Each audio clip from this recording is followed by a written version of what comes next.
Alors, notre conférence porte sur la circonférence sur les eaux. Alors, c'est sûr que tu te poses la question de c'est quoi cette affaire de la circonférence sur les eaux. Que Dieu vous bénisse. Prenons Proverbe chapitre 26. Proverbe chapitre 26.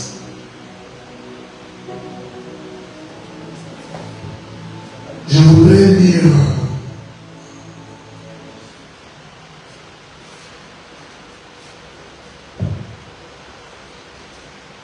le verset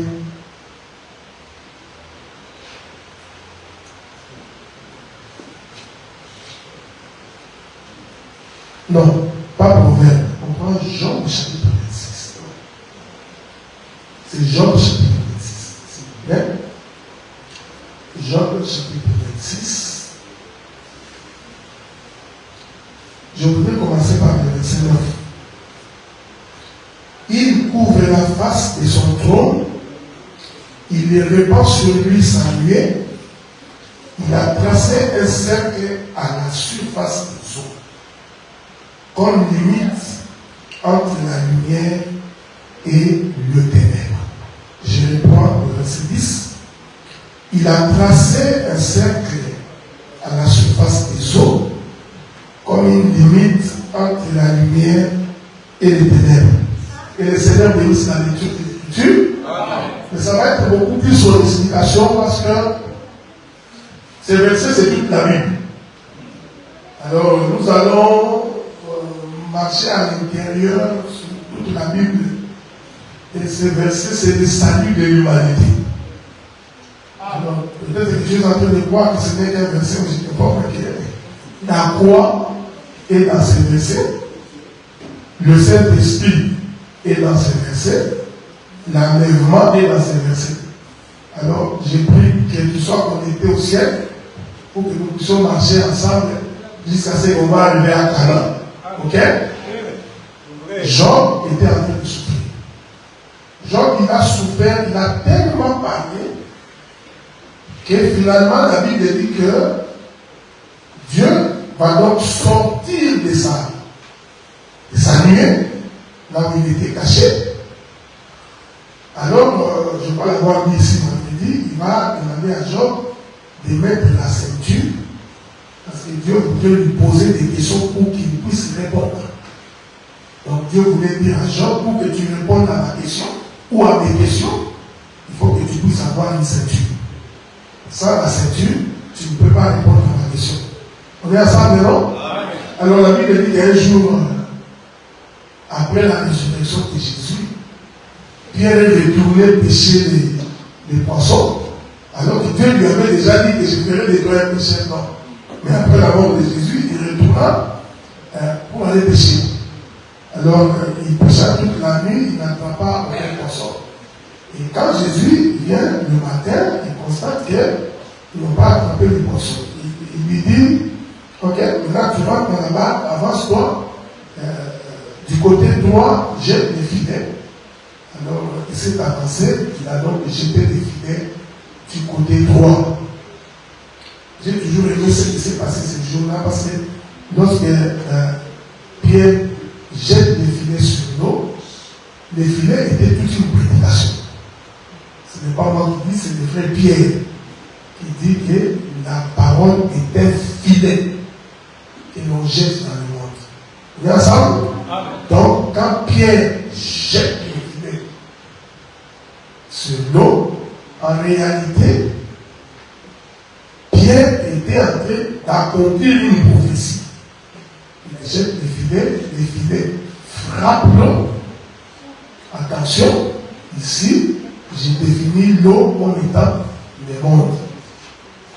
Parce que Dieu a dit à Pierre, je ferai de toi un pécheur d'homme. Donc il voulait lui dire, le monde, c'est les eaux. On est ensemble. J'ai dit des choses, je n'ai pas oublié ce que j'ai dit. Trace un cercle sur la surface des eaux. C'est important. Donc je ne peux pas par hasard. Je sais pourquoi j'y vais. Alors quand il jette, ces jours-là, quand Pierre a jeté l'eau, parce que les filets, parce que Pierre avait dit à Jésus, partout ici on a péché toute la nuit, on n'a pas attrapé un poisson.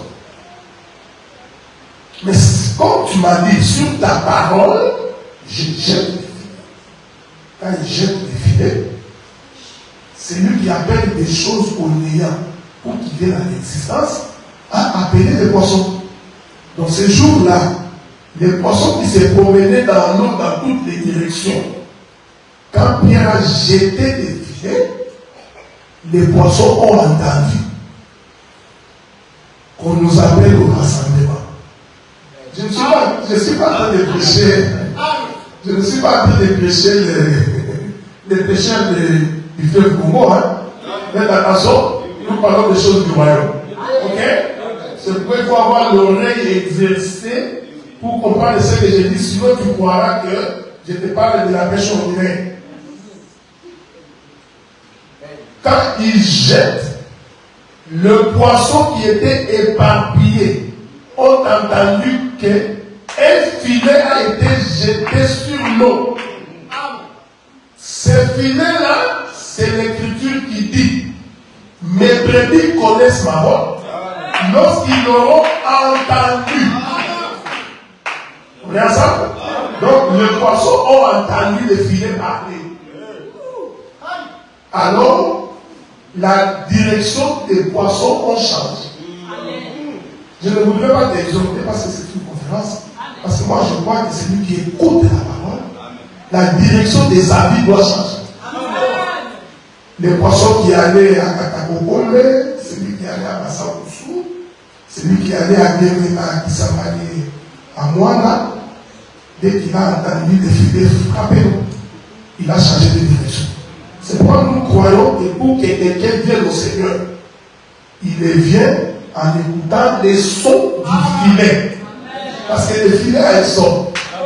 Il est écrit dans la Bible, personne ne peut venir à moi s'il n'est pas attiré par le Père. On est ensemble, non? Alors, les filets, les poissons viennent, et je voudrais te faire remarquer que tous les poissons du fleuve ne sont pas rentrés dans les filets. Il n'y a que les poissons qui avaient compris qu'un filet a été jeté dans l'eau. C'est pourquoi nous croyons que pourquoi dans l'évangile, c'est seulement si Dieu te fait la grâce de croire.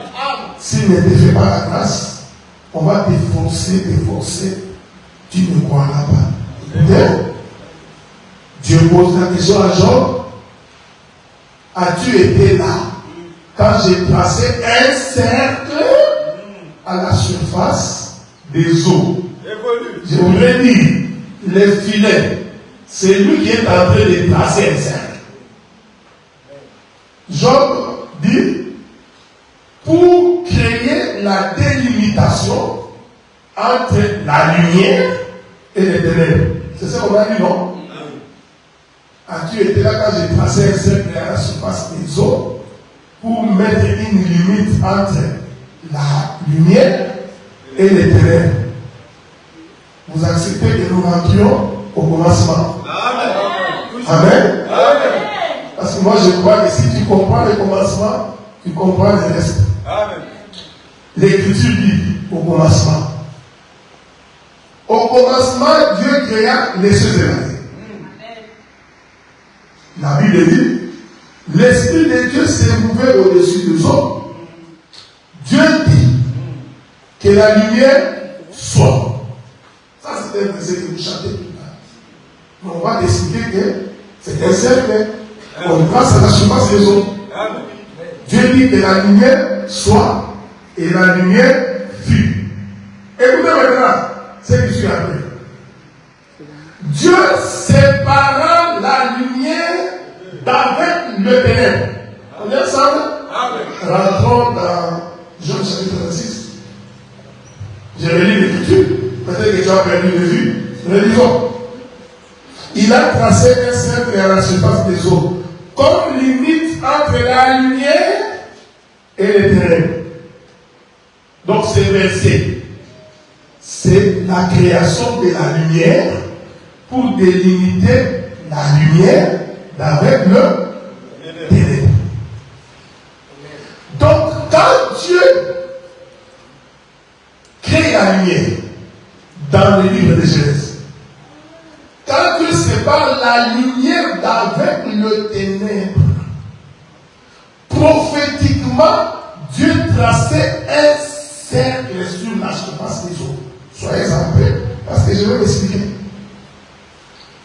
Dieu crée les cieux et la terre.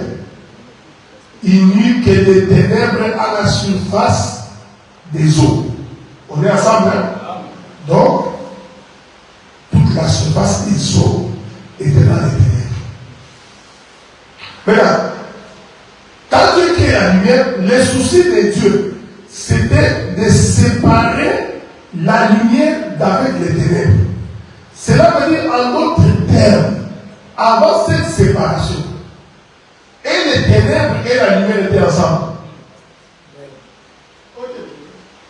Est-ce que vous me suivez?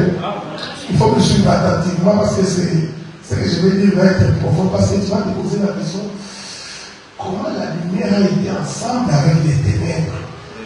Ta tête aura des difficultés pour comprendre ça, parce que tu es en train d'observer la climatologie et la géographie. Parce que géographiquement et climatologiquement, c'est impensable que la lumière et les ténèbres soient ensemble. Ok? Amen. Jean chapitre 1er va nous dire, au commencement était la parole était avec Dieu, la parole était Dieu. Cette parole était la lumière du monde. On est ensemble? Amen. Et cette parole s'est faite chair. Ah, vous comprenez que la lumière est un homme. Nous venons de quitter la climatologie. Ok? Donc enlève dans ton esprit que la lumière c'est ce que tu vois. Selon Jean, la lumière est un homme. On est ensemble dedans? Dieu crée la lumière pour séparer la lumière d'avec les ténèbres. Ici, vous comprenez que cette lumière ici que j'ai dit, qui était ensemble avec les ténèbres, cette lumière-là était l'image d'un homme. Un homme qui était dans le ténèbre. On est ensemble? Je continue pour que tu saisisses ça. Donc, nous comprenons que la lumière qui fait l'objet de cette circonférence qu'on trace pour séparer la lumière d'avec les ténèbres. Cette lumière-là était l'image de l'homme. Je vais balancer la lumière de plusieurs manières. Je rentre au commencement parce que j'ai rentré beaucoup au commencement. Or, l'homme a été formé de la terre. On est ensemble? J'essaie de vous amener pour que vous arriviez, sinon vous allez vous perdre vraiment. La lumière est un homme. L'homme, c'est la terre. L'esprit de Dieu s'est trouvé sur la surface des eaux. Il n'y avait que les ténèbres à la surface de toute la terre. C'est-à-dire, la terre qui était un homme était dans les ténèbres. Est-ce que vous comprenez ça? Donc, cette lumière-là que je vais expliquer comme l'homme, je l'explique également comme étant la terre. Maintenant, quand vous rentrez dans le premier verset, les trois premiers versets de la Bible, je prends d'abord le premier. Le premier verset de la Bible dit, au commencement, Dieu créa les cieux et la terre. La terre était informe et vide. Il n'y avait que des ténèbres à la surface de la terre. Quand nous arrivons au verset 9 de Genèse chapitre 1, l'Esprit de Dieu s'est mouvant au-dessus du sol. La Bible dit, à ce moment-là, Dieu appelle la terre des eaux. La terre qui sort des eaux, la Bible dit, aucun arbuste des champs ne germait parce que la pluie n'était pas encore tombée. Je me pose la question, comment une terre qui est sortie des eaux, que Dieu puisse l'appeler sec. Alors que normalement, une terre sortie des eaux doit être mouillée. Donc quand Dieu appelle cette terre le sec, attention, c'était la vache. Or, une terre sèche, c'est une terre sans pluie, c'est-à-dire sans eau. En d'autres termes, c'est un désert. Est-ce que vous me suivez? Or, pour que la terre puisse avoir la forme, elle doit recevoir de l'eau. C'est donc qu'il est écrit dans le livre de Néhémie, allons dans la maison du potier pour voir comment il est en train de manipuler l'argile. Or, l'argile, c'est le mélange de l'eau avec la poussière. Mais la terre, ici, l'Écriture va confirmer que la terre est sortie des eaux. Mais quand vous remontez les versets, parce que c'est là notre sujet de base, nous n'avons pas vu quand est-ce que Dieu a mis la terre sous l'eau. La Bible dit qu'au deuxième jour de la création, Dieu sépara les eaux d'en haut et les eaux d'en bas. On est ensemble, non? C'est-à-dire, au deuxième jour de la création, les eaux qui étaient ensemble, Dieu prend un ciseau, il coupe les eaux en deux. Une partie des eaux reste en haut, on a ça, et une partie des eaux descend en bas. Ainsi, nous avons l'étendue. L'étendue, c'est la partie traversée par les ciseaux de l'Éternel pour séparer les eaux d'en haut et les eaux d'en bas. Maintenant, les eaux qui sont descendues en bas, quand tu lis l'Écriture, tu ne vois pas quand est-ce que la terre s'est retrouvée sur l'eau. Parce que les premiers versets disent simplement Dieu créa les cieux et la terre. C'est ici le mystère du royaume. Parce que quand les eaux sont descendues en bas, la chose que Dieu n'a pas montrée à Moïse, comment la terre s'est retrouvée dans l'eau, le Seigneur nous a montré. Ok? Je vais prendre les deux images pour que tu comprennes ça. Dieu fait la promesse à Abraham. J'aime la promesse, c'est une promesse. Il dit à Abraham, tu vois ta postérité, elle séjournera dans une terre étrangère. La terre étrangère, c'est l'Égypte. On est ensemble? Regardez. Joseph né, le frère de Joseph, pas de Joseph. Joseph.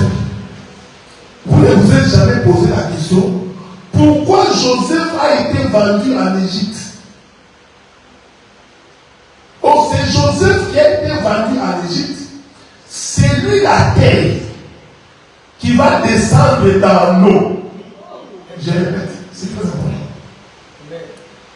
Parce que moi je crois que l'Égypte, c'est les eaux. Ça c'est Ézéchiel qui dit. Quand il parle des grands pharaons, les Léviathans, celui qui gère sur le grand fleuve. Est-ce que vous comprenez ça? L'Égypte, c'est les eaux d'en bas. C'est pourquoi l'Écriture dit Jacob descendit en Égypte. Donc l'Égypte est en bas. On est ensemble, non? Quand il voulait sortir, il dit faites, il dit à Israël, souvenez-vous comment je vous ai fait remonter d'Égypte. Donc il démontrait que l'Égypte est en bas, sortir de l'Égypte c'est monter. Je vais vous faire commencer. Dieu sépare les eaux d'en haut et les eaux d'en bas. Tout ça, Dieu nous a enseigné. Il nous a enseigné qu'il y aura les cieux, qu'il y aura la terre. Mais dans la terre, les eaux, il y aura une portion de terre qui va se retrouver à l'intérieur des eaux d'en bas. L'image, c'est Joseph. Joseph est vendu où? À l'Égypte. Est-ce que vous me suivez? Tout le temps que Joseph est en train de de vivre en Égypte, en réalité, c'est la terre sous l'eau. Quand bien même il était gouverneur, mais il était sous la domination de Pharaon. Je pouvais vous exhorter parce que j'aime toujours pour que tu comprennes. C'est ce que tu es, un enfant de Dieu, mais dans le monde. Tu es la terre sous l'eau. Est-ce que vous me comprenez? Que tu le veuilles ou pas, le monde dans lequel nous vivons est sous la domination de Satan. C'est ce que Satan a dit à Jésus.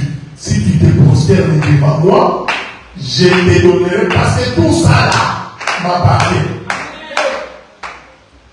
C'est pour une façon de te dire que ne suis pas des choses de ce monde, parce que ça ne t'appartient pas. Voilà pourquoi même dans l'évangile que nous prêchons, nous ne nous présentons pas des choses de la terre. Amen. Joseph, même quand il était en Égypte, il savait qu'il est juif. C'était même s'il a épousé une femme égyptienne, mais il savait qu'il est juif. Donc, Joseph et cette terre-là descendit dans les eaux. Ça, c'est la première image. Je peux ajouter. Quand Joseph se révèle à ses frères, il dit à mon père, lui aussi, il descend. Jacob, le père, lui aussi est descendu en Égypte.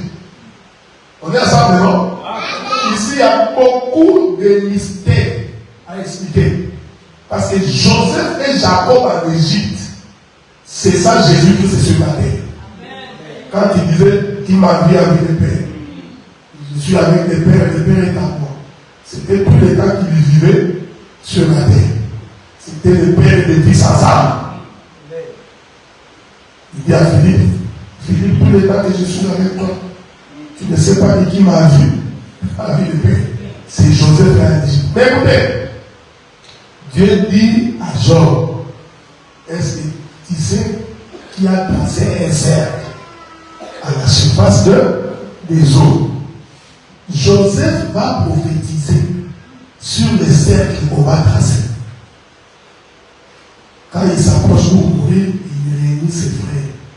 Il leur dit, les jours où le Seigneur vous visitera. On est ensemble? Et il explique comment le Seigneur va vous visiter. Il dit, lorsque vous sortirez de l'Égypte, remontez avec les eaux. En d'autres termes, il leur a dit, nous sommes enfermés dans les eaux, mais un jour, Dieu viendra pour nous faire sortir des eaux. C'est-à-dire nous faire sortir de l'Égypte. Mais ce jour-là, ce que Joseph ne leur avait pas dit, il ne leur a pas dit qu'en réalité, quand le Seigneur viendra, il tracera un cercle pour que nous sortions. Amen. Je prends un deuxième témoin de la Bible pour expliquer la terre sous l'eau. Parce que ce que Dieu dit à Job, il prophétise sur le salut de l'humanité. Un jour, Jésus est en train de venir, Jean-Baptiste me regarde. Comme vous savez, Jean-Baptiste est plus âgé de Jésus de 6 mois. Ça vous le savez, hein? La Bible dit que quand Isabelle était arrivée à son 6e mois, là j'étais allé vers Marie pour que Marie commence. Donc entre Jésus et Marie, Jésus et Jean-Baptiste, l'écart d'âge de 6 mois, c'est un mystère autour du chiffre 7. Le chiffre 6. Alors la Bible dit qu'un jour, Jean-Baptiste, je ne sais pas qu'est-ce qu'il a pris, il s'est retrouvé en plein journée. On est ensemble, non? Amen. Et ce gars-là commence à parler. Je suis la voix de celui qui crie dans le désert. Quelque chose n'allait pas chez Jean-Baptiste, parce qu'il n'était pas dans un désert. Il était au Jourdain. Et au Jourdain, il y a de l'eau. Parce que quand on parle du désert, c'est là il n'y a pas d'eau. Donc quand Jean-Baptiste dit que je suis la voix de celui qui crie dans le désert, Jean-Baptiste ne parlait pas de désert physique. Parce que physiquement, il n'était pas dans un désert. Est-ce que vous me comprenez? Mais ce que j'aime sur Jean-Baptiste, C'est parce qu'il était dans l'eau du Jourdain. On est ensemble? Tout le temps que je parle ici, ayez vos regards sur tracer un cercle à la surface des eaux. Tout ce que je fais là, je suis en train de poudre les habits pour que chacun de nous puisse monter. Jésus arrive, Jean-Baptiste le regarde, il dit ceci. Celui qui vient après moi, est-ce que vous me suivez? A été avant moi, et je ne suis pas digne de délier les lacets de ses chaussures. Celui qui venait après lui, c'est Jésus. Jean-Baptiste dit, celui-là, quand celui qui vient après moi, il était avant moi. Cet exercice-là, c'est ce que Moïse a fait avec Aaron. On va y revenir. Parce que Dieu a dit à Moïse, tu laveras ton frère Aaron. Ok? Or, celui qui lave Aaron en âge, il est le petit frère. C'est-à-dire Moïse est le petit frère d'Aaron. Donc Aaron est le grand frère. Mais dans les sacerdoces, Aaron vient après Moïse. Vous comprenez? Celui qui vient après moi, on parle d'Aaron, il vient après moi.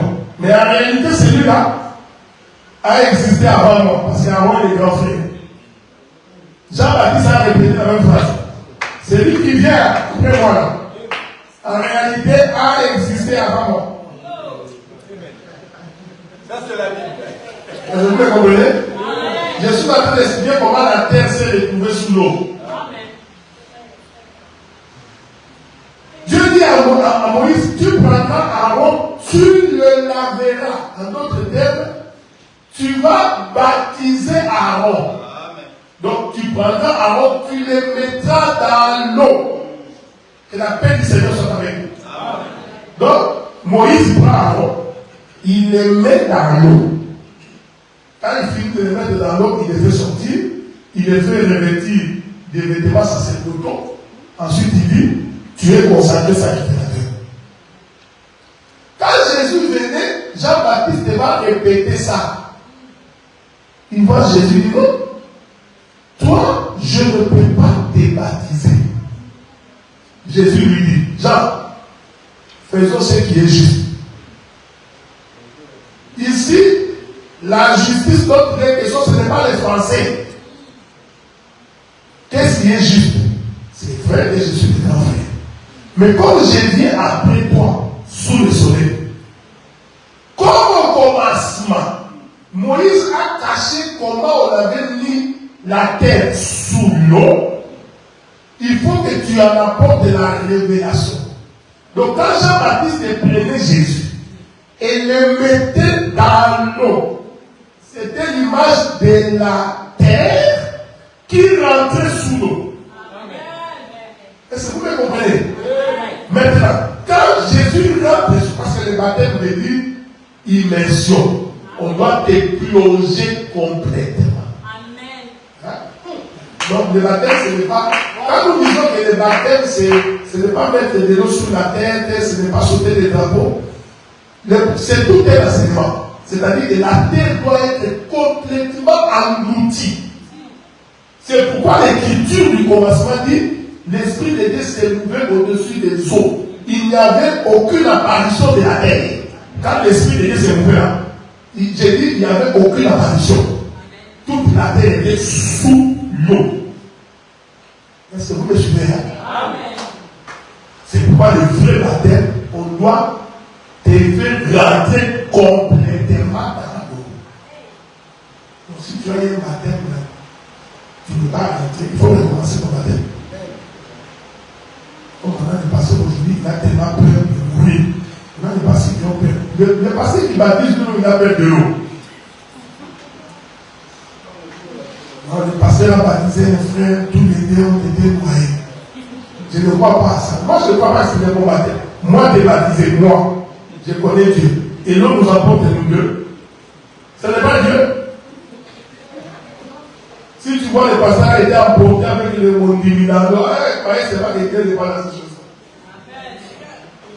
Dieu ne peut pas autoriser que celui qui te baptise soit emporté par vous. Je vous invite pour quelque chose de la soirée. Il plonge Jésus dans l'eau. Quand Jésus rentre dans l'eau complètement, nous rentrons au commencement. La terre sous l'eau. On est ensemble. C'est ça Joseph en Égypte. Ensuite, qu'est-ce qu'il fait Jean-Baptiste? Après l'avoir plongé, il va le faire sortir. C'est ici qu'il faut avoir l'œil. Quand il les fait sortir là, qu'est-ce que cela veut dire? Cela veut dire que les eaux ont été déchirées pour que cette terre qui était sous l'eau puisse trouver la porte de sortie. C'est ce que j'appelle les cercles à la surface des eaux. C'est-à-dire que Dieu déchire, je donnerai mon prénom. Dieu déchire les mondes, il déchire l'Égypte pour que les fils de Dieu qui s'est retrouvé en Égypte puissent être libérés. C'est la base de toute la Bible. Nous ne prêchons rien d'autre que les eaux déchirées pour que celui qui a été retenu sous l'eau puisse sortir. C'est ce qu'il dit à Job. Job, as-tu été là? Quand j'ai tracé un cercle à la... Job pouvait dire à Dieu, quel rapport entre ma maladie et tracer un cercle à la surface des eaux? Vous savez quoi, j'aime Jésus? Quand vous lui posez la question, il ne répond pas comme tout le monde. Il a sa manière de répondre. Si tu n'as pas d'œil, tu ne vois pas. Jésus, les Grecs veulent te voir. Jésus, au lieu de dire aux gens, dites aux Grecs que je viens. Il les regarde. Il dit, si un Grec ne tombe à terre, Jésus, quel est le rapport avec l'agriculture? Les Grecs veulent te voir. Non, j'ai dit, si un Grec ne tombe à terre, il reste seul. Mais s'il tombe, il ne finit pas là. Et il dit, s'il tombe et meurt, on est ensemble. Je vais le dire autrement. On mourit, c'est la terre sous l'eau. Mais c'est ce que Jonas a dit. C'est comme j'ai entendu des gens qui font des débats. Jonas a été avalé par une baleine. Non, c'était un confrère. Ça, ce sont les débats des scientifiques. La Bible nous dit simplement que Jonas a été avalé par un poisson. Bon, moi j'aime Jonas parce que Jonas lui-même interprète les poissons qu'il a avalés. Quand tu lis Jonas chapitre 4, Jonas répond. Il dit, j'ai été environné dans les séjours des morts. Donc, Jonas nous dit, les poissons là, c'est les séjours des morts.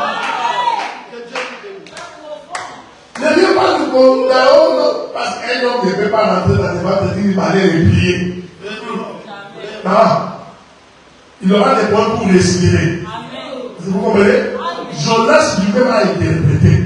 Il dit, les séjours des morts m'ont ôté la vie. On peut dire ça.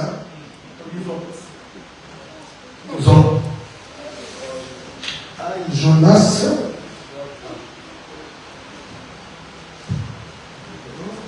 Avec moi.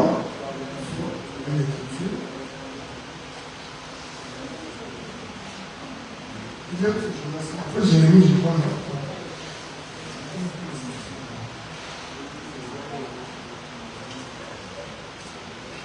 Frère, voilà Jonas. Maintenant, les livres de Jonas.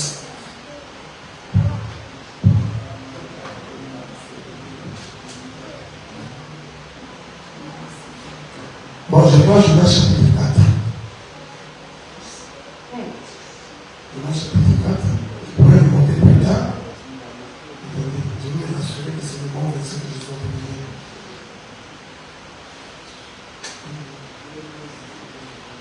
Disons pourtant, je vais vous n'avez pas. Jonas chapitre 4, la Bible dit. C'est là depuis à premier verset.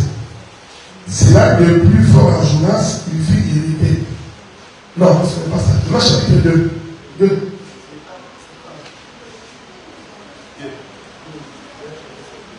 Voilà. Jonas chapitre 2. L'Éternel fit venir un grand poisson pour engloutir Jonas. Jonas fit dans les ventre du poisson 3 jours et 3 nuits. Jonas dans les ventre du poisson pria l'Éternel sauter. Il dit, dans ma détresse, j'ai évoqué l'Éternel. Il m'a exaucé. Il répond, du sein des séjours des morts, j'ai crié. Tu as entendu ma voix. Tu m'as jeté dans l'abîme, dans le cœur de la mer. Les courants d'eau m'ont environné. Toutes les vagues et tous les flots ont passé sur moi.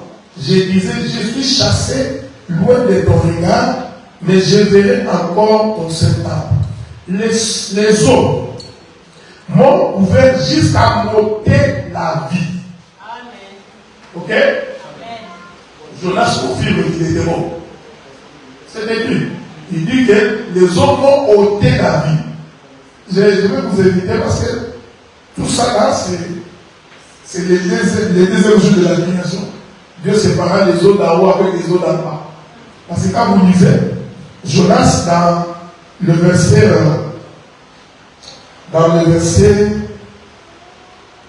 5, il dit, je disais, je suis chassé loin de ton regard, mais je verrai encore ton Saint-Temple.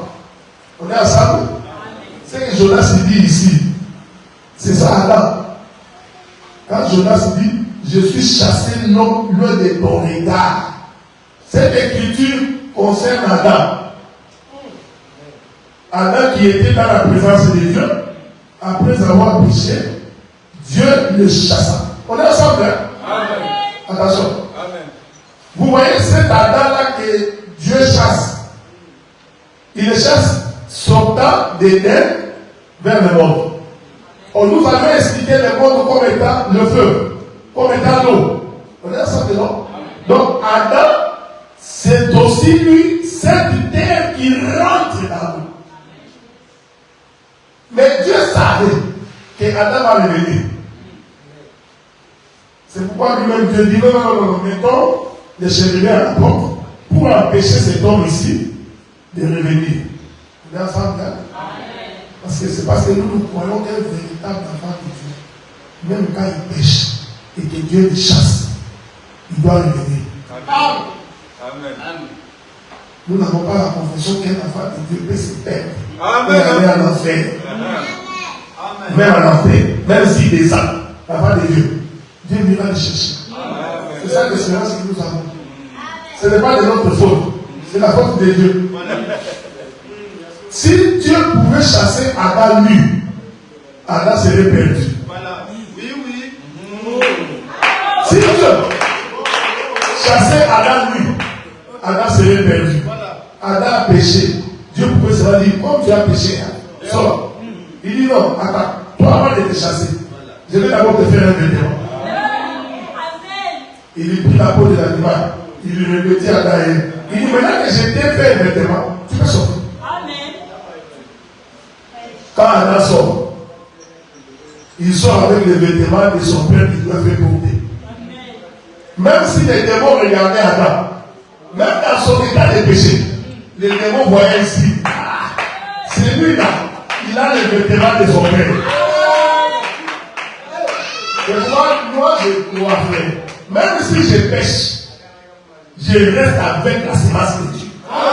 Le monde des démons, ils regarderont, ils diront toujours à lui. Est-ce que vous comprenez? C'est ce que Jonas est en train de dire ici. Il dit, tu m'as chassé l'œil de ton regard, mais je reverrai encore. Pourquoi? Parce qu'il regardait les vêtements qu'il a. Il dit, tant que j'ai ces vêtements, je voulais te donner l'assurance. Tant que tu as les vêtements de Dieu, il ne peut pas t'abandonner. Partout où tu iras, son problème ce n'est pas toi. Il doit récupérer son vêtement. Oh, son vêtement est un vêtement. On est ensemble. Bien aimé, le cercle à la surface des eaux. J'ai des éléments, si je peux ajouter. La terre, et puis je vous fais remarquer, hein, c'est important de le savoir. Au troisième jour de la création, la Bible dit, Dieu appela la terre des eaux. On est ensemble? C'est que Dieu avait ouvert sa bouche. Il a dit terre, sort. Or, pour répondre à l'appel, il faut la prédication. Donc, appeler la terre des eaux, c'est toute une prédication. On est ensemble? Or, pour que la terre sorte des eaux, Job explique qu'en réalité, Dieu avait tracé un cercle pour que celui qui était dans le ténèbre puisse sortir. Dès qu'il sort, Job dit, là où nous avons lu, c'est pour créer une délimitation entre la lumière et les ténèbres. C'est l'écriture du commencement, non? Cela veut dire, tous ceux qui sont dans la lumière ont une limite avec les ténèbres. C'est ce que je voudrais te dire. Quand Dieu t'appelle à la lumière, Dieu fait en sorte que les ténèbres ne puissent pas franchir. Parce qu'il a tracé, c'est ça le cercle. Il a tracé une limite pour que le monde ne t'envahisse pas. C'est pourquoi vous allez remarquer, vous voyez le monde dans lequel nous vivons. Nous n'avons que 10% de la partie qui est terre. Les 90%, ce sont les eaux. Ça, les scientifiques ont démontré. La partie occupée par les hommes n'est que 10%. Tout le reste, ce sont les eaux. C'est-à-dire que si Dieu ouvre seulement une porte des eaux, la terre va être engloutie en une seconde. Je ne sais pas si vous comprenez. C'est-à-dire que il faut lire Job. Parce que Dieu dit à Job, c'est moi qui ai posé les bornes de la terre pour que la terre ne soit pas engloutie. Ce que j'ai dit, c'est le royaume des cieux. C'est-à-dire que quand on est enfant de Dieu et que Dieu t'a déjà fait sortir du monde, Dieu met des bornes pour que le monde des ténèbres ne mette pas la main sur toi. C'est pourquoi il faut avoir la confession que si on te touche, c'est que Dieu a autorisé qu'on te touche. C'est pourquoi je disais quelque part, ne jamais avoir peur des sorciers. Ni des marabouts. Parce que Dieu, il a démontré par les Écritures, dès qu'il a tiré la terre, il met la limite. Est-ce que vous comprenez? Il met la limite. Pourquoi il met la limite? Il met la limite pour que les eaux dans lesquelles tu as été tiré ne puissent pas t'engloutir. Toi qui as été tiré des mondes, Dieu fait en sorte que les mondes ne rentrent plus en toi. Il met des limites. Est-ce que vous comprenez? C'est pourquoi quand la terre est sortie des eaux, la première phrase que Dieu utilise, il appelle cette terre le sec. Pourquoi? Je vous avais dit. Parce que naturellement, la terre sortie des eaux doit être mouillée. Pourquoi Dieu l'appelle sec? Il voulait dire ceci. Vous voyez cette terre? Je l'ai débarrassé de tous les eaux qu'il avait avant qu'il était là. L'évangile, c'est de nous débarrasser de tout ce qui est mondain. Nous étions nés dans des péchés d'Adam, dans le monde. Quand Dieu nous appelle, il nous débarrasse. Donc, en fait, l'exercice de faire sortir la terre des eaux, Dieu avait utilisé ce qu'on appelle l'aspirateur. Il aspire toute la saleté que tu as accumulée quand tu étais dans le monde. Dès que tu sors, tu deviens une terre sèche. Tu es sèche par rapport au monde. Est-ce que vous comprenez? Maintenant, il faut que tu produises la semence de Dieu. C'est alors que le ciel doit s'ouvrir, que la pluie maintenant descende des cieux. Donc, l'eau qui nous nourrit n'est pas l'eau du monde. Je ne sais pas si vous comprenez. Je vais le dire autrement. C'est pourquoi Dieu, au deuxième jour de la création, il sépara les eaux d'en haut et les eaux d'en bas. Les eaux d'en bas représentaient tout ce qui est mondain. Et c'est de là qu'il nous a tirés. Mais pour être nourris comme une terre, nous avons besoin des eaux d'en haut. Oh, les eaux d'en haut, Esaïe a défini. Ce n'est pas moi. Esaïe chapitre 57. Esaïe dit, de la même manière que la pluie et la neige descendent des cieux. Attention, même si tu n'as jamais été en Europe, la neige c'est la pluie. Ok? Il ne faut pas croire que non. Tu sais, moi avant d'aller en Europe, je croyais que la neige c'est comme un gâteau. La neige c'est comme la manne. Non, la neige n'est pas la manne. La neige c'est la pluie.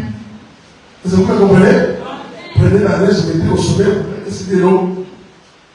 Donc, Esaïe dit, de la même manière que la pluie et la neige descendent des cieux,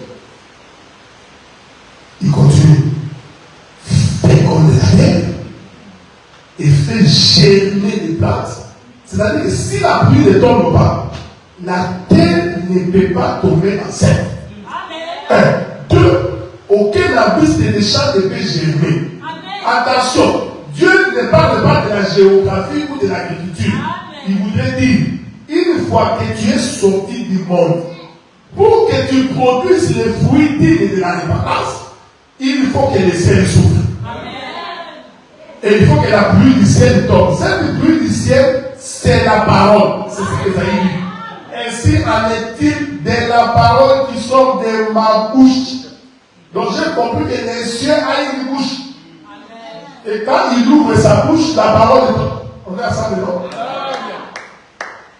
Tu peux un jour prier, oh cieux, je te bénis parce que tu as ouvert ta bouche pour me bénir.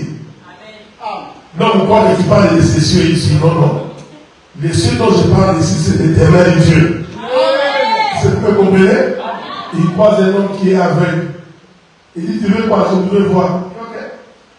Ok. Tu ne sais pas qu'au commencement, il n'y avait que les ténèbres dans la semence de la terre. Parce que l'aveugle, c'est celui qui est dans les ténèbres. L'aveugle, c'est celui qui est dans les ténèbres, parce qu'il ne voit pas. Ok? Ne réfléchis pas deux fois. Et l'aveugle, comme il ne voit pas, il est dans les ténèbres. Donc cet homme-là, quand Jésus le regardait, il avait compris c'est une terre sous l'eau. Parce que la terre sous l'eau, c'est une terre qui est dans les ténèbres. Parce que Jonas définit le séjour des morts comme étant être sous l'eau. Il dit, bon, on va faire les exercices comme ça. Jésus ouvre sa bouche et il crache. Quelqu'un croit que Jésus a craché par plaisir. Or, la salive de Jésus là, c'était toute une pluie qui sort de sa bouche. La bouche de Jésus, c'est le ciel. Est-ce que vous me comprenez? Oui, oui. La bouche de Jésus là, c'est le ciel. Il ouvre, la salive sort. J'aime bien. La salive de Jésus a fait un voyage de sa bouche vers la terre. Et Jésus était en train de regarder sa salive qui voyage. Ah, j'ai compris l'écriture qui dit, dans leur détresse, ils invoquèrent l'Éternel. L'Éternel leur envoya sa parole. Donc la salive, c'est la parole qui voyage. Il voyage d'où? Des cieux vers la terre. Et il y a une écriture qui va ajouter, l'Éternel Dieu est derrière sa parole pour l'accomplir. Ah, j'aime ça. Donc la salive, c'est sa parole. Mais lui-même doit être derrière sa parole pour l'accomplir. Une fois que la salive touche la terre, Jésus aussi s'est vu. La Bible dit qu'il prit sa main, il commence à manipuler la pluie. Est-ce que vous comprenez? En fait, il était en train de créer Adam. Il créait Adam. Est-ce que vous me suivez? Il était. Vous savez, c'est ce petit bout de verset-là, c'est toute la Bible, frère. Ce petit bout de verset-là, c'est toute la Bible. En réalité, ça n'avait rien à voir avec l'aveugle qui était devant lui. Rien à voir. L'aveugle a seulement servi à Jésus de démontrer qu'il est le Créateur. Oh, écoutez-moi maintenant. C'est la main qui a mélangé la salive avec la boue. On est ensemble, non? Le livre des Proverbes de Dieu dit que c'est lui qui a tracé le cercle. Donc Dieu a utilisé sa main pour tracer. On est ensemble.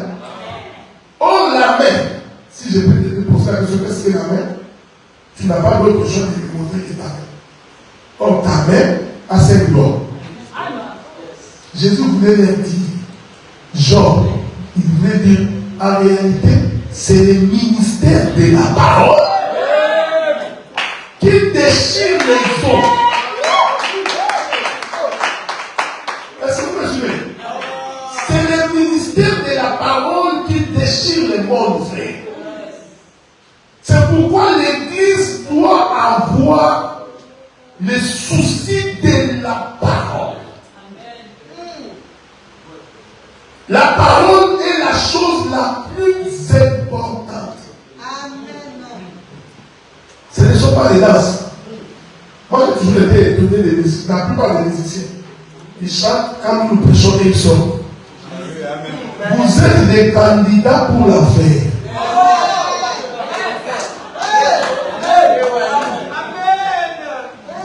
Quand vous êtes dans une église, vous voyez seulement que les musiciens tels qu'on finit de chanter, ils sortent. Regardez les fils du diable.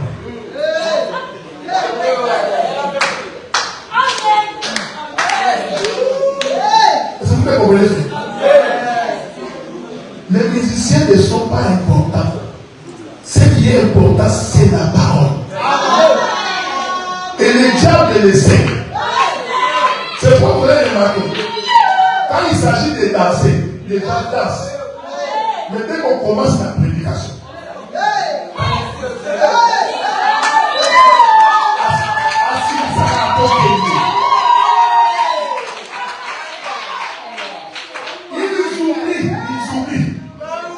ils oublient que c'est la parole qui délivre. Est-ce que vous me comprenez? C'est très important que vous reteniez ce que j'ai dit. Cette notion de la circonférence sur les eaux, ce n'est pas un verset facile. Dieu a annoncé toute la création. On est ensemble, non? Je vais expliquer autrement, parce que je vais atterrir dans 10 minutes pour qu'on ne pose pas de questions. Je prends 2 autres éléments pour expliquer ça. Voici le premier élément. Jésus vient au jour de la mort de Lazare. On est ensemble, hein? Amen. Il arrive. Lazare est mort. Jésus se présente devant la tombe de Lazare. Comme vous le savez, le 4e jour. La résurrection de Lazare, ce n'est pas de la blague. Hein? Ce n'est pas de se passer à pécher. Ça, c'est toute la vie. Jésus arrive là-bas. Lazare est où? Dans les tombeaux. Je vous avais dit non? Les tombeaux, c'est quoi? C'est le séjour de mort. On est ensemble, non?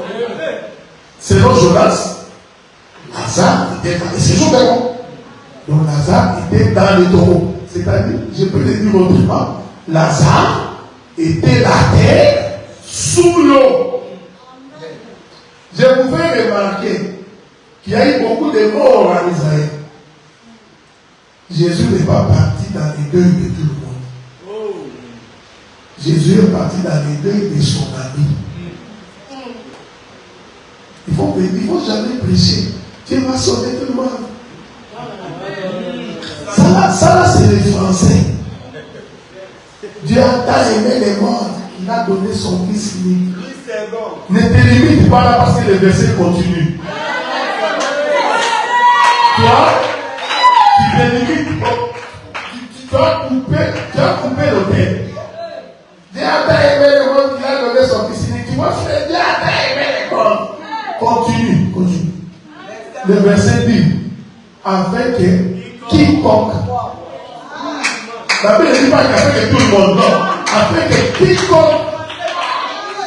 Les quiconque là, c'est ça Joseph en Égypte. Est-ce que vous me suivez bien?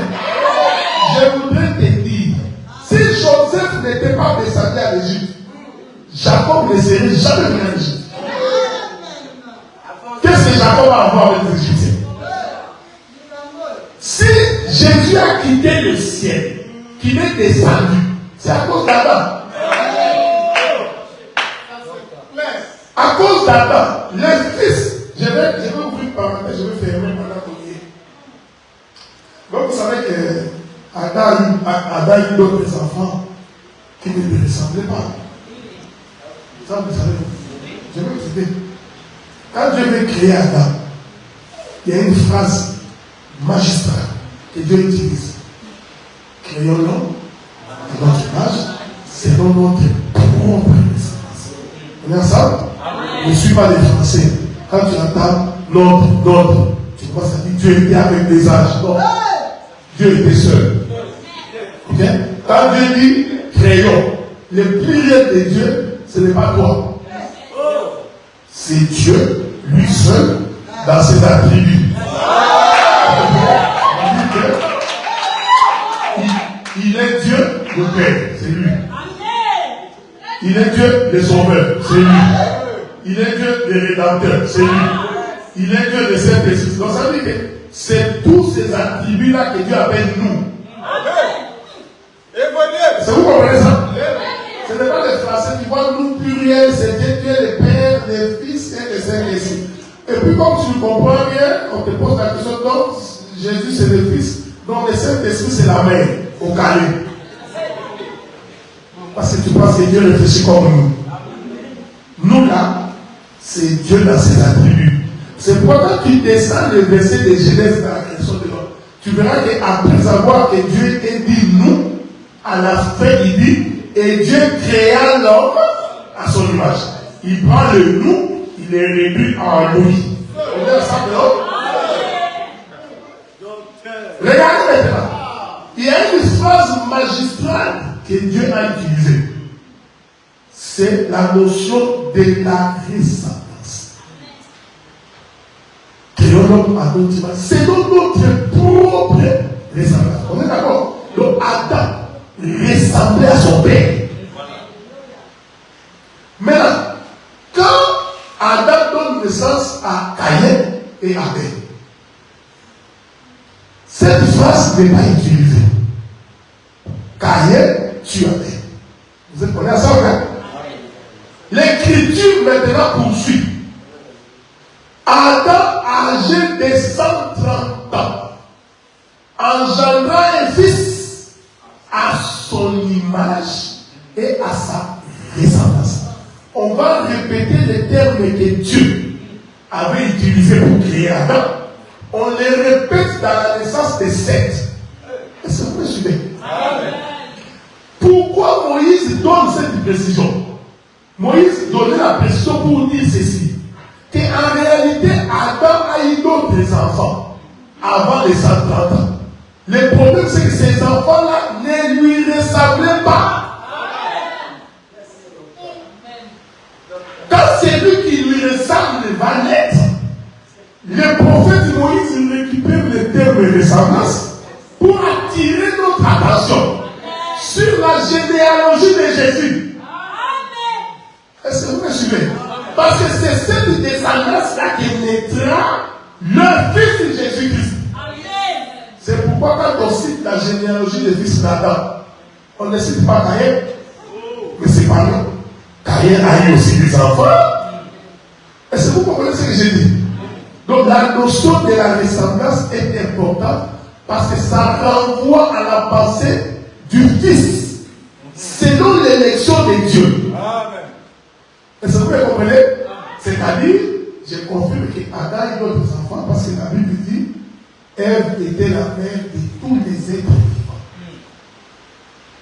Même quand Caïn disait, Éternel Dieu, si quelqu'un me voit, il me tuera. Vous comprenez? Quelqu'un pose la question. Caïn était avec Abel. Caïn a tué Abel. Maintenant Dieu chasse Caïn. Caïn dit, si quelqu'un me voit, il me tuera. Il s'agit de qui? Il y avait dit d'autres personnes quelque part. C'est pourquoi nous donnons un conseil. Si tu n'as pas la maîtrise de la chose, c'est taire est une bonne chose. Dis, c'est mon frère, ça je n'ai pas encore la révélation. Laissez-moi prier Dieu ou consulter les autres. C'est pas comment les consulter. Et c'est vous comprenez? Quand tu commences, frère, comment toi Dieu t'a révélé cette écriture? Quand Caïn parlait, il ne faut jamais croire que Genèse, c'est une histoire. On s'est réveillé à 9h, on a mangé le foufou, À 11h, nous sommes allés à Moïse. Et puis à 17h, on est à Dolisie. Et à 20h, on est rentré à Brazzaville. On est venu dormir. Jeunesse ne se comprend pas comme ça. Jeunesse, c'est tout un temps. Ce sont des temps prophétiques. Est-ce que vous pouvez comprendre? Donc quand Caïn dit quiconque me verrait, Caïn ne parlait pas ici. Il faisait la projection dans les temps. Des choses qui arriveraient. Est-ce que vous pouvez comprendre? Et dans cette projection-là, c'est comme ça que Dieu dit, toi, moi je peux scandaliser quelqu'un. Je peux scandaliser quelqu'un qui croit toujours que Caïn c'est le diable, Caïn c'est Caïn. Je peux scandaliser quelqu'un. Vous savez la Bible que nous prêchons. Je vais prendre un exemple pour que tu puisses comprendre. Ça, moi, je vais te scandaliser. La Bible dit que quiconque prend la femme de son prochain devient péché. Vous êtes d'accord, non? David qui prend la femme de Uri. David a commis un péché. Ok? Mais comme la Bible a des dimensions, c'est pas des dimensions. Tu t'es jamais posé la question, mais pourquoi Dieu sait que David prend la femme d'Uri, il fait tuer Uri, il prend Nishama. Le premier fils de Nishama meurt. Mais la même femme va encore tomber enceinte, va donner naissance à Salomon. Et c'est Salomon-là, c'est l'ancêtre de Jésus. Comment expliquer-nous une relation incestueuse comme celui-là? Jésus va naître, toi. Ça, c'est la dimension. Ouais. Mais dans la doctrine, tu ne prends pas la femme de quelqu'un. Mais attention avec David. Parce qu'au-delà de ça, il y a une pensée prophétique qui est cachée. Et c'est cette pensée-là peut-être que tu n'as pas compris. Je suis passé par là pour t'indiquer là où je vais. Caïn va répéter avec Dieu ce que Dieu a fait avec son père. Je suis d'abord d'accord que Caïn était meurtrier. Il a tué, ok? C'est comme la doctrine. Attention. Regardez, Dieu crée Adam. Adam tiré de la terre. Il crée le jardin. Il fait d'Adam un cultivateur. Il dit, aucun arbuste de champ ne germait encore parce qu'il manquait l'homme pour cultiver les sols. On est d'accord, non? Dieu a fait d'Adam cultivateur. Mais quand Adam a été mis dans le jardin, je n'ai pas vu où Adam a cultivé la terre. Attention, hein? C'est lorsqu'il a péché que Dieu lui dira maintenant, tu cultiveras, tu n'auras que des épis. Mais le verset avant dit qu'il manquait l'homme pour cultiver le sol. Mais Adam entre dans le jardin, il ne cultive pas. Attention, Dieu répète ce qu'il lui veut dans Adam. Parce que le premier cultivateur, c'était Dieu. En plantant Éden, en plantant un jardin à Éden, Dieu était cultivateur. Premier élément. Quand Dieu voulut créer Adam, il rassemble la poussière de la terre. Dieu était cultivateur. Il prend Adam, il dit, je vais te mettre là-bas pour cultiver le sol. Dieu parlait de lui-même. Et c'est lui qui va cultiver le sol. Est-ce qu'on est ensemble? Caïn et Abel naissent. Caïn le premier est cultivateur.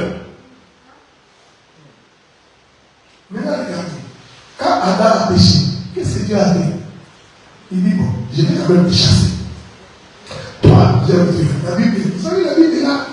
Bon, il n'y a rien de plus beau que la Bible fait si Dieu te donne la révélation. Dieu dit, bon, puisque toi là qui as péché, je vais te chasser. Mais je ne te chasse pas comme ça, je te fais porter la Bible et je te chasse. On est ensemble, non? Caïn pêche. Dieu aussi décide de le chasser. Caïn, avant de partir, il dit non, Dieu, ce n'est pas dans tes habitudes. Voilà. Toi-même, quand l'homme a péché que tu veux le chasser, tu ne le chasses pas lui. Il dit si tu me laisses comme ça, quiconque me verrait me tuerait. Dieu dit ah oui, c'est comme je fais avec ton père. Je l'ai chassé, mais je ne l'ai pas laissé lui. Toi aussi, je ferai pareil. Je vais te chasser, mais je mettrai un signe sur toi. On est à ça. Le mot là, l'idée à tailler aux arangois. Les signes qu'on mit sur tailler, c'était tout un vêtement. Quiconque les verrait ne les toucherait pas. Tu touches tailler, Dieu lui-même les vengerait 7 fois. Mais cet homme venait de pécher. Est-ce que vous me comprenez? Oh, c'est taillé là qui est chassé du côté de l'Orient. Du nord. C'est taillé là, c'est aussi la portion de terre qui rentre dans l'eau. Est-ce que vous remarquez ça?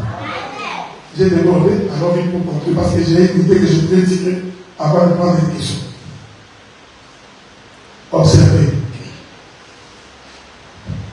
Un cercle sur les eaux, c'est déchirer les eaux pour que ce qui était caché puisse sortir. Voilà pourquoi quand Dieu envoie Moïse en Égypte, Moïse entre. Comment Moïse dit, par quel chemin Moïse est entré? La Bible n'a pas donné la réponse. Ne vous en faites pas, on a la réponse. Moïse entre. Il prend le peuple. Moïse veut sortir. On est ensemble, hein? Il mange l'agneau. Il se met en marche. Écoutez-moi bien, je vais tuer pour Dieu. Vous savez que tout le temps que Moïse marchait avec le peuple, en réalité, Moïse partait des séjours des morts pour sortir. Parce que quitter l'Égypte, c'est sortir. Est-ce qu'on est ensemble, non? Ce que Moïse fait, c'est la démarche de celui qui vient du fond de la mer, qui est en train de monter pour sortir. Mais là, quand il arrive vers le point de sortie, il se rend compte qu'il y a de l'eau. Est-ce que vous avez compris ce que je dis? Je vais répéter ça. Ça, c'est l'Égypte. Moïse prend le peuple de ce point ici. Ok? Il commence à marcher pour sortir. Mais quand bien ils ont mangé l'agneau, ils marchent du coup, ils se retrouvent devant la mer Rouge. En d'autres termes, ils ne peuvent pas traverser. La mer Rouge les empêche de traverser. Je suis dans la position horizontale. On est ensemble, hein? Dans la position horizontale. Écoutez-moi bien. Ils sont partis d'ici. Ils marchent. Du coup, ils arrivent ici. La mer Rouge. Ils ne peuvent pas sortir. Ça, c'est la position horizontale. Jésus croise la femme samaritaine. La femme samaritaine dit à Jésus, vous priez dans les temples. Nous prions à la montagne. La femme samaritaine a dit à Jésus, vous priez horizontalement. Parce que le temple est composé du lieu très saint, lieu saint et paradis. Si tu veux sortir, tu vas de là, tu sors. Tu veux entrer, tu vas de là, tu rentres. C'est la position horizontale. Mais nous prions Dieu à la montagne. Quand tu prends la montagne, tu te rends compte que la montagne est la position verticale. Le sommet de la montagne devient le lieu très saint. Le milieu de la montagne devient le lieu saint. Et les bas de la montagne deviennent les paradis. On est ensemble?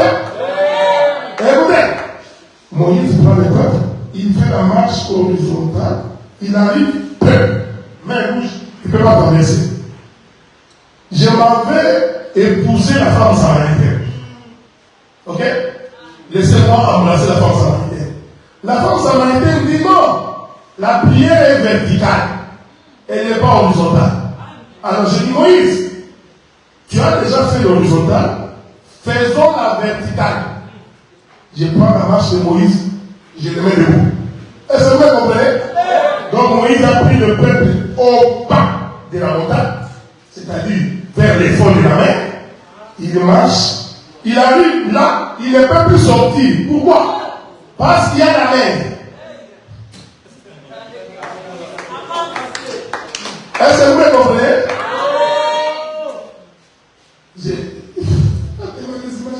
Je suis doué. Beaucoup de choses viennent ici. Quand il arrive là, il ne peut pas sortir. Parce que la mer rouge est une mer. Donc Moïse et le peuple devient comme la terre sous l'eau. C'est là maintenant que va souffler le vent de l'Orient. Le vent de l'Orient, c'est la main de l'Éternel qui vient maintenant pour tracer les cercles. Est-ce que vous comprenez? Il vient déchirer les eaux. Il déchire. Dès qu'il déchire l'eau, il trace les cercles, il ouvre la porte. Maintenant, Israël peut traverser. Ici, frère, il y a toute la vie de frère. Cette main-là qui déchire, c'est ça Golgotha. Parce que sans Golgotha, nous serions tous encore retenus dans le monde. C'est Golgotha qui vient déchirer les eaux. C'est-à-dire, la main qui trace les cercles, c'est l'œuvre de la croix. Une fois que c'est tracé, maintenant le peuple peut faire sortir. Si on était dans une prédication, je te démontrerai comment le monde ne peut pas nous retenir. Donc les vents qui soufflent de l'Orient, on n'a pas les vents, parce que l'Orient c'est le côté où le soleil se lève. En d'autres termes, l'Orient c'est le ciel. Il est venu du ciel. Ces vents-là, c'est toute une main qui déchire. C'est ce que Dieu disait à Job. Il déchire. Pendant qu'il déchire, nous attendons. Il dit à ses peuples de rester calmes. Je vais faire le travail pour eux. Il déchire. Le peuple fait sortir de la tête. On est ensemble? Une expression pour finir. Dieu dit à Abraham, voici les termes de notre alliance. C'est que nous deux, tout enfant mâle qui naîtra dans ta maison sera circoncis. Ce n'est pas ce que les gens prêchent.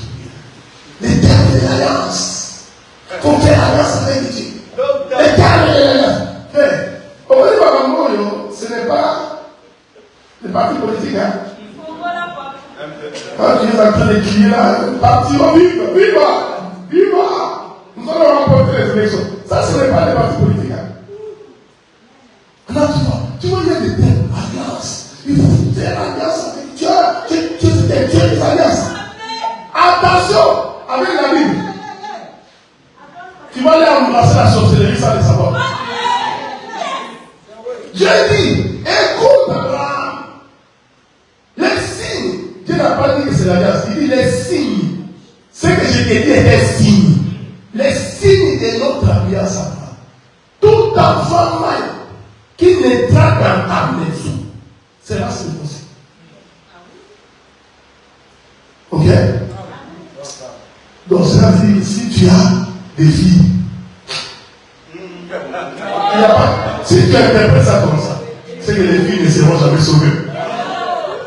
Parce qu'avec les signes de l'alliance, c'est les fils mâles. Donc, vous les mamans là, prenez vos vies de sortir. Parce que ces choses ne vous concernent pas. Non! J'aime ces choses. Le frère Paul dit dans le livre de Galates que la circoncision consiste en le dépouillement de la chair. On a ça, non? Il vous dit quoi? En réalité, la chair est cachée dans quelque chose. Hein? Je vais citer la circoncision dans les termes que vous connaissez. Comme ça, tu comprends. Qu'est-ce que c'est la circoncision? Vous prenez le sexe de l'homme. Cela veut dire que le véritable sexe de l'homme est caché. C'est au-dessus qu'il y a ce qu'on appelle les prépuces. On est ensemble, non? C'est ça le terme de l'alliance. C'est que pour que tu sois sauvé, il faut que ce qui cache le corps de l'homme soit coupé. Ouais. Mais si tu aux hommes naturels, les sœurs ne seront pas sauvées. On se prépuce là. Paul appelle ça le dépouillement de la chair. C'est-à-dire que tant que l'homme est sous l'emprise de ce qui est charnel, c'est-à-dire le monde, tant que la terre est sous l'eau, c'est-à-dire engloutie par la chair, il n'y a pas de salut. C'est pourquoi au 8e jour, il faut couper ça. C'est-à-dire dépouiller l'homme de tout ce qui est charnel. Bon, écoutez, permettez que je m'envole un tout petit peu parce que je me sens bien.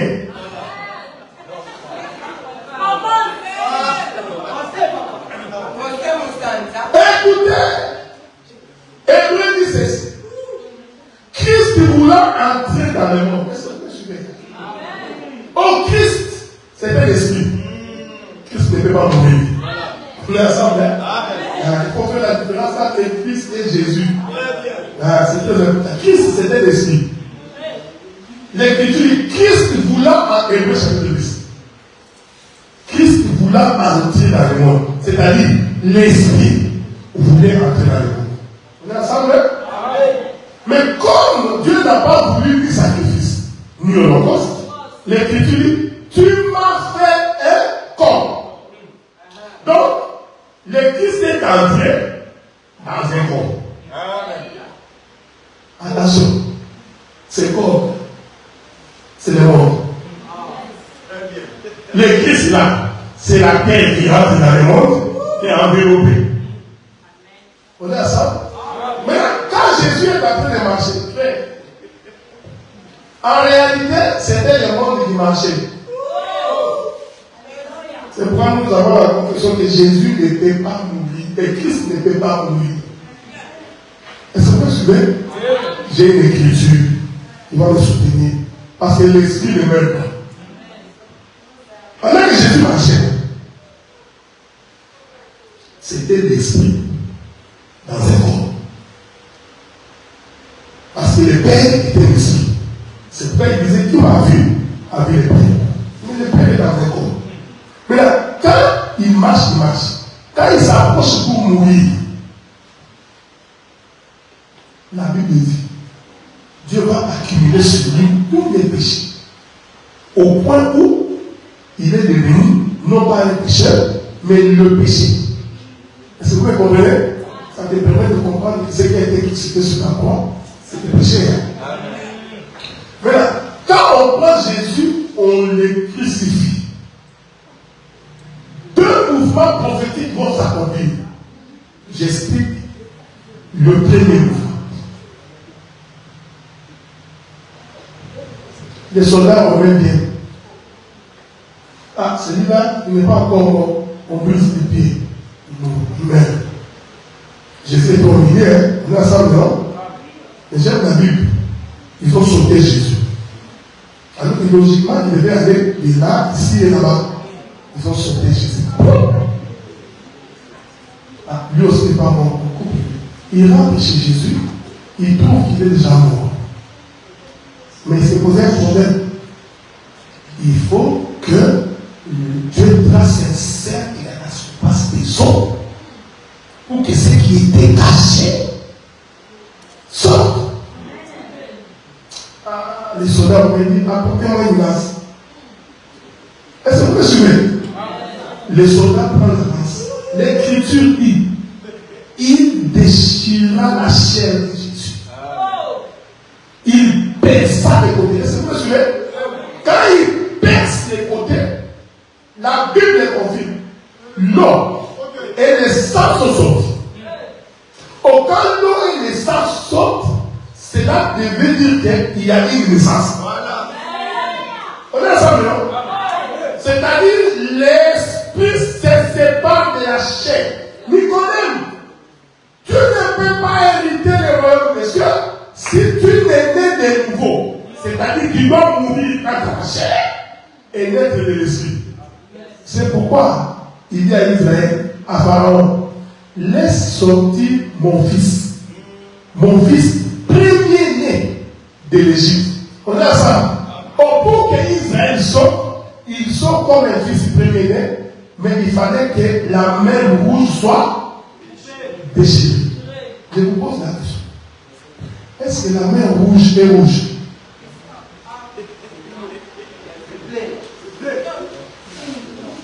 Hein? Est-ce que la main rouge est rouge? Non? La main, c'est la main. Mais vous ne vous êtes jamais posé la question. Pourquoi on l'a appelée main rouge? Ah, ça, vous ne vous êtes jamais posé la question.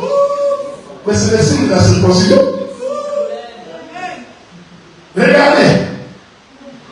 Quand une femme est enceinte et qu'elle veut accoucher, les deux signes qui prouvent qu'il y a une naissance. Premièrement, la poche des os doit se déchirer. Deuxième témoignage, il faut qu'on voie les sangs. Si on voit les sangs, on comprend que cette femme vient de donner naissance à une vie. Voilà pourquoi, frère, on appelle ça main rouge pour le témoignage de ces deux choses. Rouge comme étant le sang, la main comme étant l'eau.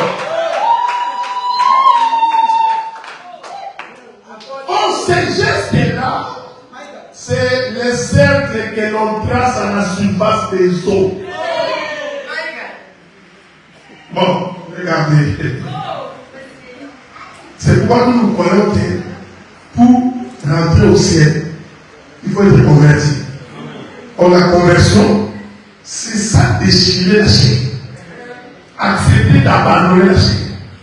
Je vous avais dit que j'ai un deuxième témoin. Je peux finir par là. La souffrance de Jésus s'accumule, il est à la croix. Or, je vous ai dit, selon Hébreux chapitre 10, Christ est entré dans le monde après un corps.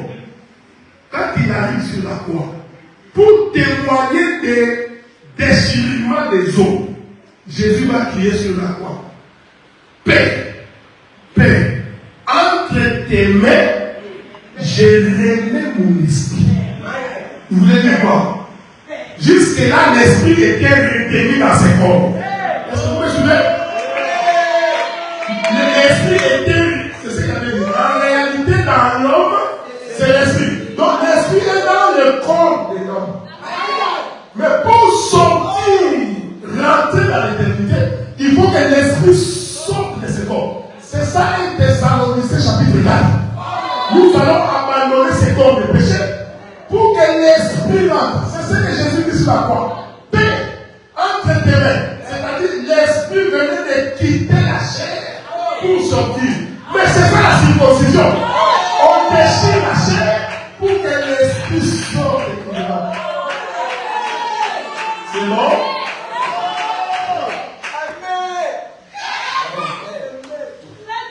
On peut parler des questions pour ne pas abuser de votre temps. Si vous avez des questions, lève seulement la main là où tu es.